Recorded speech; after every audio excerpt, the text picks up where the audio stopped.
عمر رضی اللہ تعالیٰ عنہ جب خلیفہ بنے نا تو جو بھی بندہ خلیفہ بنتا تھا مسجد نبوی کو بڑا کرتا تھا، کیونکہ دنوں دن اسلام کے ماننے والوں کی تعداد بڑھ رہی تھی۔ تو حضرت عباس کا گھر بھی مسجد نبوی کے ساتھ تھا، اور جب حضرت عمر کا دور آیا حضرت عباس کا گھر مسجد نبوی کے فرنٹ پر آ چکا تھا۔ بارش ہوتی تھی نا تو پرنالے میں سے پانی گرتا تھا، لوگوں کے کپڑے خراب ہو جاتے تھے، کیونکہ اس دور میں چھتیں گارے کی بنائی جاتی تھی۔ آج بھی کوئی لوگ گاؤں دیہات میں پرانے لوگ رہتے ہوں، جو چھت بنائی جاتی ہے پرانی وہ مٹی کو لیپ کے بنائی جاتی۔ تو عباس رضی اللہ تعالیٰ عنہ کا گھر کا جو پانی کا پتلانہ لگا ہوا تھا، خانہ کعبہ میں آپ نے دیکھا ہوگا جو جوار رحمت لگا ہوا ہے پرانے سٹائل کا، اسی طرح پہلے لگے ہوئے ہوتے تھے۔ تو پانی جب گرتا تھا تو سڑک سے جو نمازی گزرتے تھے ان کے کپڑوں پہ چھینٹے پڑتے تھے۔ کسی نے حضرت عمر سے کہا، بڑے سخت حاکم تھے عمر رضی اللہ تعالیٰ عنہ، اتنے سخت تھے مکے کے گورنر سیدنا ابو سفیان رضی اللہ تعالیٰ عنہ نے اپنے گھر کے باہر ایک چبوترا بنوا لیا کہ لوگوں سے بیٹھ کے بات چیتیں کرنی ہے۔ ان کی کارپوریشن کی بات سنو، سیدنا عمر فاروق خلیفہ تھے اور جس نے چبوترا بنایا وہ گورنر ہے، مکے کا حکمران ہے، پھر بھی بلال کو بھیجا کہ جاؤ مزدور لے کے جاؤ اس چبوترے کو توڑ کے آؤ، کیونکہ راہداریوں کے اندر محمد رسول اللہ کا حکم ہے کہ انکروچمنٹ ہو نہیں سکتی ہے۔ اب کسی نے جا کے حضرت عمر رضی اللہ تعالیٰ عنہ کو کہا کہ بہت بڑے بادشاہ بنے پھرتے ہو، بہت بڑے خلیفہ بنے پھرتے ہو، وہ رسول اللہ کے چچا جو ہے نا ان کے گھر کا جو پرنالہ ہے، بارش گرنے کا جو پانی گرنے کا راستہ ہے، وہ جو پائپ ہے وہ ایسے لگی ہوئی ہے کہ سب کے کپڑے خراب ہوتے ہیں۔ فرمایا اچھا یہ بات ہے، جاؤ جا کے اکھاڑ دو اس کو۔ کس کے بارے میں حکم دے رہے ہیں؟ محمد الرسول اللہ کے چچا کے گھر کے بارے میں۔ اور فرمایا ساتھ میں یہ بھی کہنا کہ چھت کے 4 کونے ہوتے ہیں تو اس کو اکھاڑ کے کسی اور کونے میں لگا لو۔ اب وہ جب کارپوریشن والے گئے انہوں نے جا کے وہ پرنالہ اکھاڑ دیا، اس پائپ کو نکال دیا وہاں سے۔ تو لوگوں نے حضرت عباس کو کہا کہ حضرت وہ جو آپ کے گھر کا ہی پرنالہ نکال دیا۔ فرمایا کوئی بات نہیں، شام تک بتاتا ہوں تمہیں میں، کوئی پریشان نہ ہو، کوئی بات نہیں۔ پھر کیا ہوا؟ نکال دیا۔ خلیفہ نے کہا ہے نا، اسی نے تو نکالا ہے۔ اب جب ظہر کی نماز ہوئی عمر رضی اللہ تعالیٰ عنہ کو تو پتہ ہی تھا کہ میں نے وہ اکھڑوایا ہے۔ عباس رضی اللہ تعالیٰ عنہ بھی مسجد میں پہنچے، نماز ہوئی تو رسول اللہ کے چچا نے کوئی ذکر نہیں کیا کہ آپ نے آدمی بھیجے پرنالہ اکھڑوا دیا، کوئی ذکر نہیں کیا ہوگا۔ خود ہی سیدنا عمر رضی اللہ تعالیٰ نے فرمایا کہ وہ جو آپ کے گھر کا پرنالہ تھا نا وہ میں نے اکھڑوا دیا ہے، نمازیوں پر چھینٹے پڑتے تھے پانی کے۔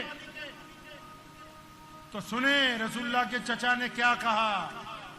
فرمایا عمر یہ پتہ مجھے بھی تھا کہ جب وہ پرنالہ میں پانی بارش کا آتا ہے تو لوگوں کے اوپر چھینٹے پڑتے ہیں، مجھے بھی اس بات، تم کیا سمجھتے ہو مجھے پتا نہیں ہے کہ اب میرا گھر مسجد نبوی کی باہر کی شاہراہ پہ آ گیا، سامنے کے سارے مکان جو ہیں مسجد میں شامل ہو چکے ہیں، تم نے کیا سمجھا مجھے پتا نہیں ہے؟ لیکن عمر یار بات یہ نہیں تھی، بات یہ تھی میرا گھر بن رہا تھا، میرے گھر کی چھت پڑ رہی تھی، پیارے پیغمبر محمد رسول اللہ ایک دن اچانک گزرے اور مجھے دیکھا، چچا کیا کرتے ہو؟ میں نے کہا بھتیجی اپنے گھر کی چھت بنا رہا ہوں، اور چچا میں بھی کچھ کام کر دوں، میرا بھی دل چاہتا ہے میں آپ کی مدد کروں۔ تو پیارے پیغمبر نے اپنے ہاتھ کے ساتھ وہ پانی کا پرنالہ محمد الرسول اللہ نے لگایا تھا، اس لیے عباس نے اس کو نہیں اکھاڑا۔